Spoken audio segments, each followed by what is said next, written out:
I want to talk about social interaction, especially as mediated by technology or low-tech devices for people who are disabled and can't accomplish it very well.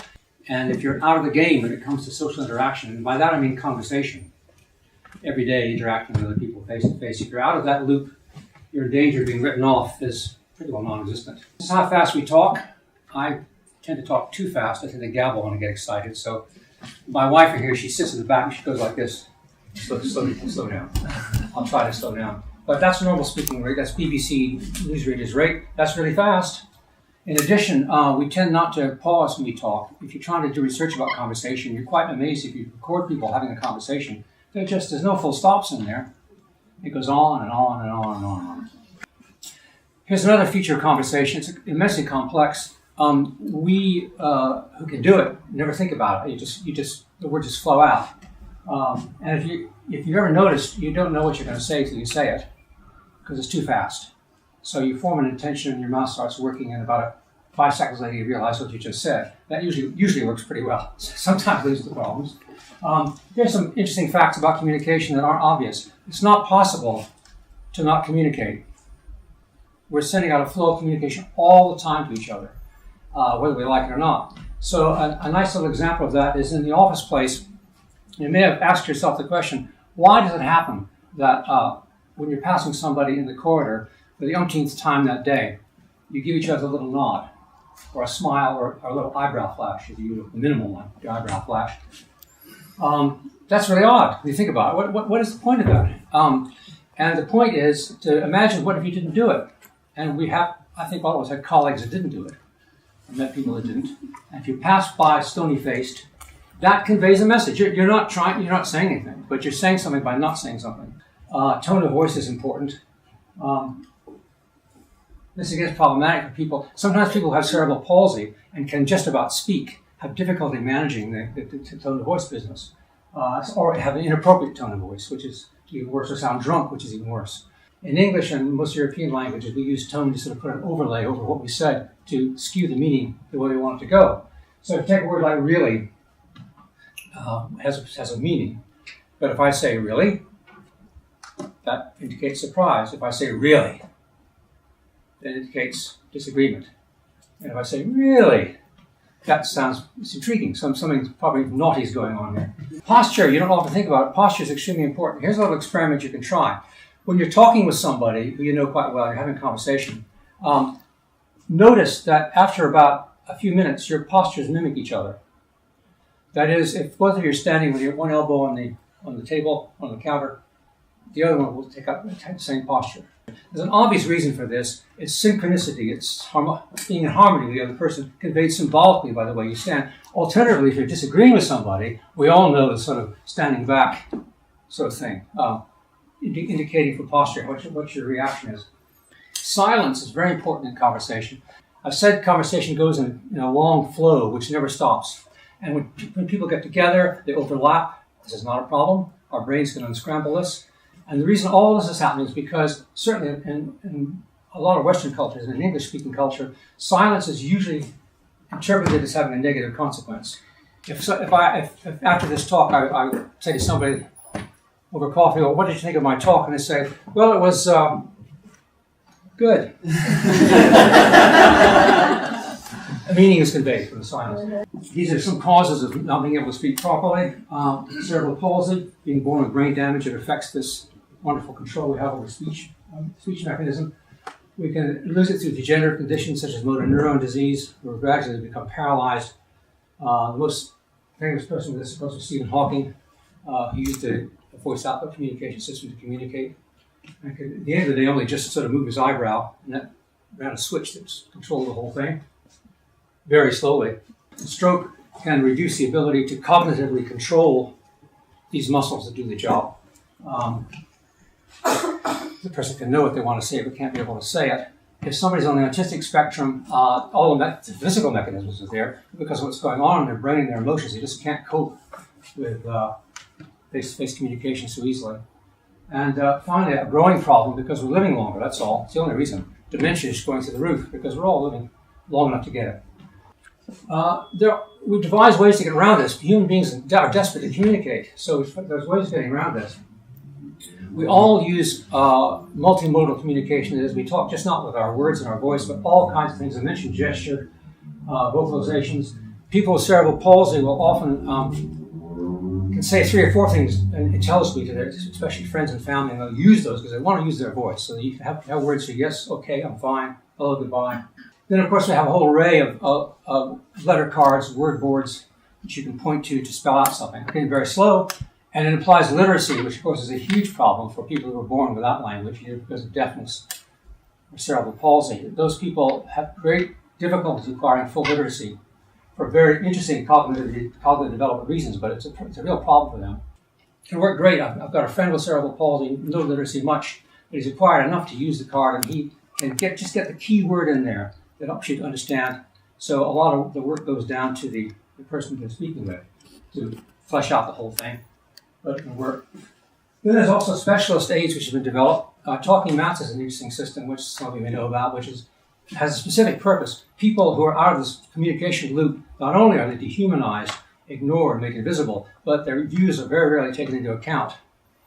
This includes people with learning difficulties, people with physical difficulties, because it's so difficult to get their views across. And Talking Maps is an aid to that, which is a map with laminated pictures that you move about on a spectrum of whether you like something or don't like something. It's very simple, and that's the beauty of it. It works very, very well. People with autism have made use of laminated cards with what they want to say, so they can sort of pass it without having to look at the person. This is quite helpful. And with dementia, reminiscence has been found to work well. This is because dementia severely wipes out our short-term memory to varying degrees, but sometimes still talking about 10-second loops, 10-second time loops, it all goes. But happily, one of the few good things is that the long-term memory can still be there, but past. And so if you can tap into that, you can at least have an enjoyable conversation about the past with the person. So there have been materials developed. All these are sort of what you call low-tech devices.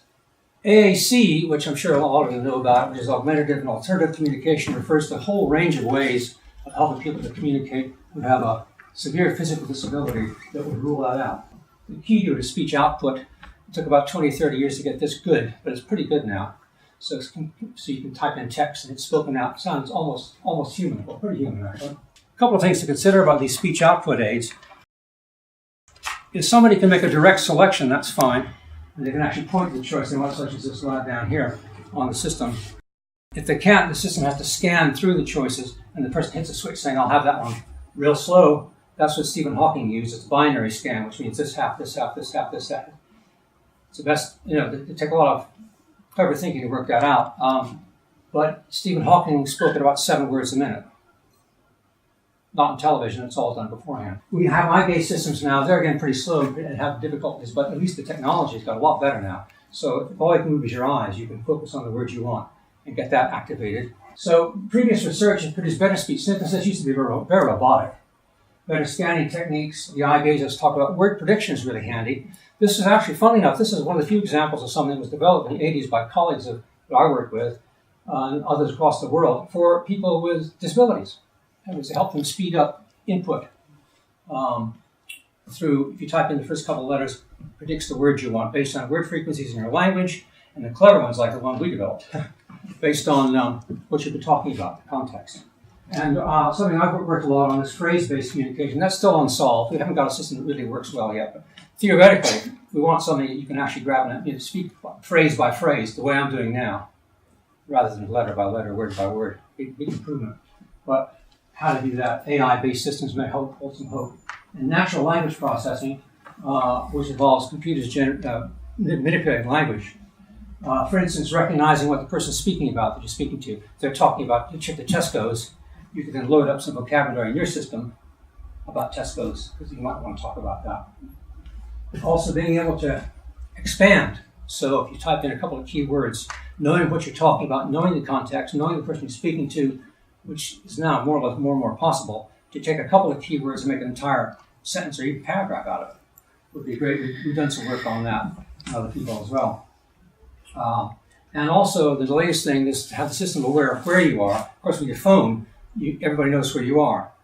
If you have you're not speaking person in your wheelchair, the system knows you're in the high street, knows who you're talking to, you can then be ready with appropriate vocabulary. So research is going on now in these areas. Finally, I want to talk a bit about some research that I've been involved in and trying to help people with dementia communicate again. I see this as an adjunct to AAC, odd form of AAC. But the idea is to home in on one thing, which is that with dementia, the long-term memory can still be pretty good. This works best one-to-one. And if you ever go to a care home, watch how much one-to-one work goes on, or indeed a day center for people with dementia or older people. Resources are tight, it's difficult and slow, and activities which are group activities are valued. Unfortunately, they don't work very well. So we had the idea, what if we could build a touchscreen, high-tech thing, which would make it easier, just switch on and go for the staff. And what we wanted was to make this as good as the kits, the boxes.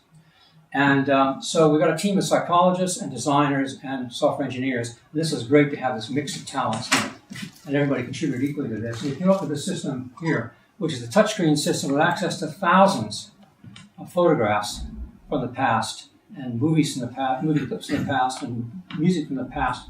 The person with dementia sits down with their carer and just accesses by touching the screen. One of our discoveries was, of course, with dementia, you forget it's a touchscreen. You can show the person, you can touch this and make a change, but they'll forget it. Doesn't matter, because if the carer or the family member is running it, the direct cause and effect that the person can watch and see happening actually involves them more in the whole thing, so they can make choices better. So we discovered two really important things about this. First of all, it was better than the existing system just for speed and access and fun to use for the staff. Secondly, it involved the person with dementia more in the decision making than you did with your box of remedies. What we discovered was that with this system, almost every time you have a session with somebody, a 20-minute session, typical length, we did some controlled trials of this to try to nail down the difference between this and reminiscence boxes. Almost every time, a memory came up which nobody heard before. The first time we discovered this, a woman's daughter was in the audience. We were showing the videos of the carers of what we were doing. And the woman and her mom told us an incredible, wonderful, very funny story. And the daughter came up afterwards and said, "Could I get a copy of that? Because I'd love to have that, because I've never heard that story before." So I thought, wow, that's amazing. So the generic material produces stuff that nobody's heard before because it's random, because it's rich, because there's so much of it. You're bound to hit on something. If you don't, meantime, people are enjoying just the general process and enjoying looking at the pictures and talking about the stuff. So that system is called Circa. That was a research system. We set up a company to market it. We marketed it for a while, but academics are not very good moneymakers. News item. But the good news is that we folded the company, but the BBC have taken the idea for free. So now we help the BBC build a system called REMARC, R-E-M-A-R-C, which is, you can just Google it.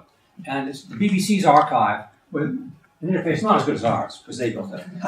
But we helped them build a simple interface for people with dementia and their carers to use with their archive. And you may not know, but the BBC has loads of photographs. Every TV program is photographed, all over the place. Loads of photos, as well as the program clips and music. So that's all there's with our design in there. Available free. And if you've got a tablet, you've got a touchscreen accessibility to it. So if there's a take-home message, it's that communication is a lot more than about passing messages. It's about actually expressing your personality and having interaction with other people. And what you want to get with technology, or if indeed any method, even if you're sitting down with somebody, is to accentuate that and not just passing messages back and forth. Thanks very much.